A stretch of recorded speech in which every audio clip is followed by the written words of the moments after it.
Guys, for today's video po, pag-uusapan po natin ang SSS maternity benefits po ng ating mga female employees po. Good news po guys sa ating mga female employees dahil wala na pong limit po ang pag-avail ng SSS maternity benefits na yan.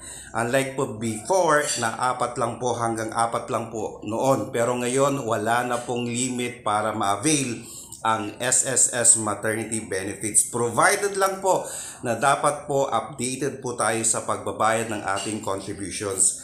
Para po sa mga normal and cesarean deliveries po, meron po silang 105 days, and sa ating mga miscarriage po, meron po silang 60 days, and for solo parent po, meron po silang 120 days po. Ayan guys, so good news po ito para sa mga female employees natin na wala na pong limit ang pag-avail ng SSS maternity benefits. Ang punto na lang po dito is that siguraduhin lang po natin na updated po tayo sa ating mga contributions para makuha po natin or ma-avail po natin ang unlimited na maternity benefits. Okay? So, good luck po sa mga magiging nanay. Bye-bye.